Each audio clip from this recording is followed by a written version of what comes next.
لیلۃ القدر میں اللہ رب العزت خصوصی طور پر دعا قبول فرماتا ہے، اور رات کے آخری حصے میں اللہ رب العزت خصوصی طور پر دعا قبول فرماتا ہے،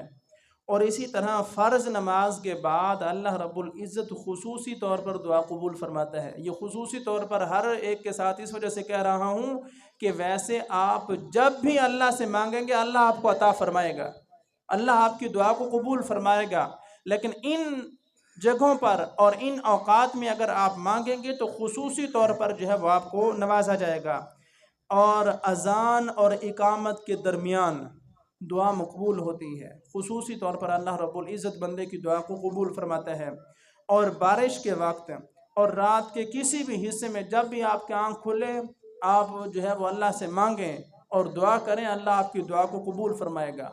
تو یہ اپنی عادت بنائیں، جب بھی آنکھ تو کسی نہ کسی کی کھلتی ہی ہوگی نا، ایک دفعہ، دو دفعہ، تین دفعہ کھلی جاتی ہے، تو آپ سبحان اللہ، الحمدللہ، اللہ اکبر اور اس طرح کے کلمات کہہ کر اللہ سے مانگیں۔ اول آخر آپ درود شریف پڑھیں اور آپ جو ہے وہ اللہ سے مانگیں، اپنی مشکلات کو اللہ کی بارگاہ میں رکھیں، اللہ آپ کی مشکلات کو آسان فرمائے گا۔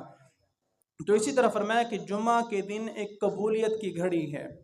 جمعہ کے دن ایک وقت ایسا ہے کہ اللہ رب العزت اس میں کسی کی بھی دعا کو رد نہیں فرماتا۔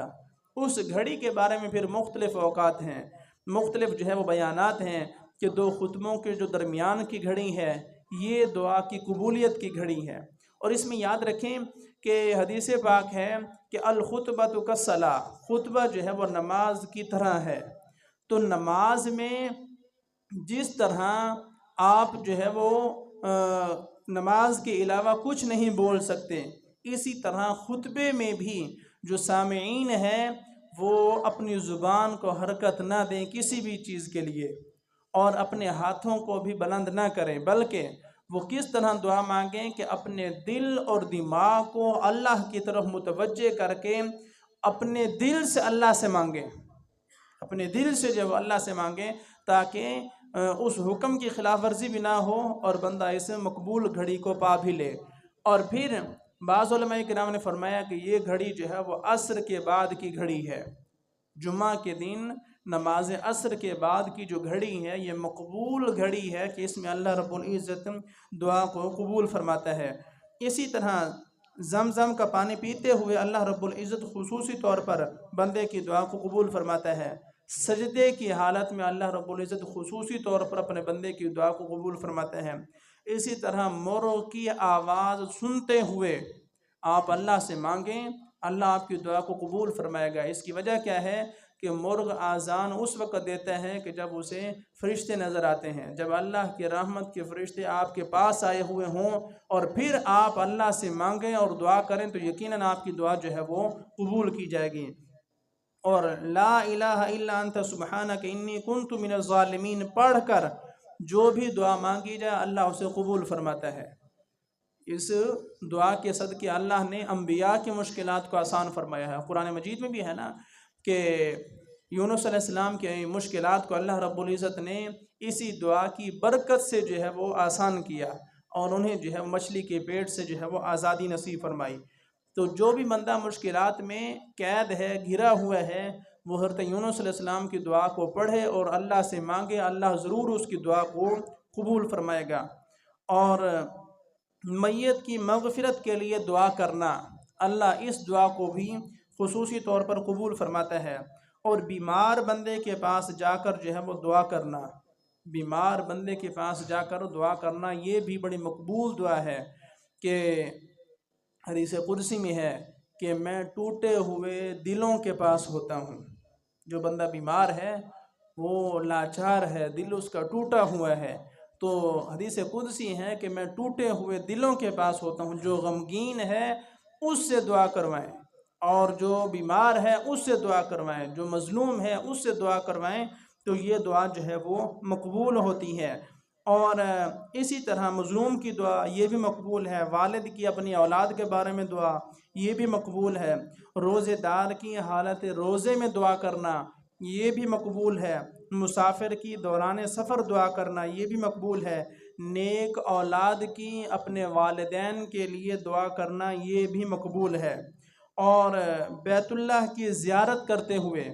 پہلی جب آپ کی نظر پڑے آپ اس وقت جو بھی اللہ سے مانگیں اللہ رب العزت آپ کی دعا کو قبول فرمائے گا۔ اور قرآن مجید کی تلاوت کی تکمیل کے وقت ختم قرآن کے بعد آپ دعا کریں اللہ رب العزت خصوصی طور پر دعا کو قبول فرماتا ہے۔ اور اسی طرح صدقہ کرنے کے بعد جو بھی دعائیں کی جائیں اللہ رب العزت ان دعاؤں کو خصوصی طور پر قبول فرماتا ہے۔ تو اس وجہ سے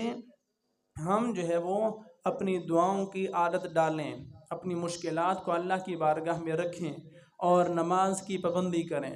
نماز کی پابندی کریں اور مساجد میں آیا کریں۔ مسجد میں آنے سے اللہ کا قرب نصیب ہوتا ہے، اور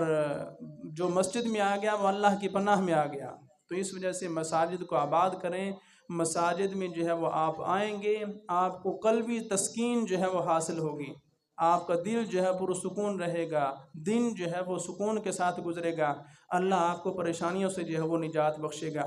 اور نماز وہ پنجگانہ جو ہے وہ تو ہر حال میں فرض ہے، اسے چھوڑنا تو جائز نہیں ہے۔ ہمارے جو اسلاف ہیں حضرت امام مالک رحمۃ اللہ تعالی علیہ، ان کے متعلق آتا ہے کہ وہ مسجد میں حاضر ہوئے نماز عصر کے بعد اور آ کر بیٹھ گئے، اور وہ کیسا پاکیزہ دور تھا کہ ایک بچے نے کہا کہ اے امام مالک آپ آئے ہیں اور نماز بھی نہیں پڑھی اور بیٹھ گئے ہیں، فرضی نماز کی بات نہیں ہو رہی، تحیت المسجد نفلی عبادت کی بات ہو رہی ہے، نفلی عبادت کی بات۔ کیسا پاکیزہ دور ہے کہ بچے نے امام مالک سے فرمایا کہ آپ مسجد میں حاضر ہوئے ہیں اور بغیر نماز پڑھے آپ بیٹھ گئے ہیں۔ تحیت المسجد کا مطلب کیا ہے کہ آپ اللہ کے گھر میں آئے ہیں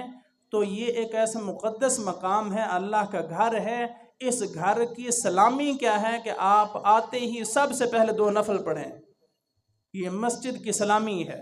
کہ آپ اللہ کے گھر میں آئے ہیں آپ 2 نفل پڑھیں۔ اور یاد رکھیں کہ امام مالک رحمۃ اللہ علیہ کا موقف یہ ہے اور ہمارا بھی موقف یہی ہے کہ نماز عصر کے بعد نفل نماز جائز نہیں ہے۔ تو حضرت امام مالک نے بچے کو فرمایا نہیں ہے کہ بیٹا عصر کے بعد کا ٹائم ہے اور اس وقت تو نفل پڑھنا مکروہ ہے، جائز نہیں ہے، نہیں، آپ اٹھے اور 2 نفل پڑھے، 2 نفل پڑھے اور بیٹھ گئے۔ کسی نے آپ کو کہا کہ یہ تو نماز عصر کے بعد کا ٹائم ہے اور آپ کا تو موقف ہے کہ نماز عصر کے بعد نفل جائز نہیں ہے، لیکن آپ نے پھر بھی پڑھ ڈالے۔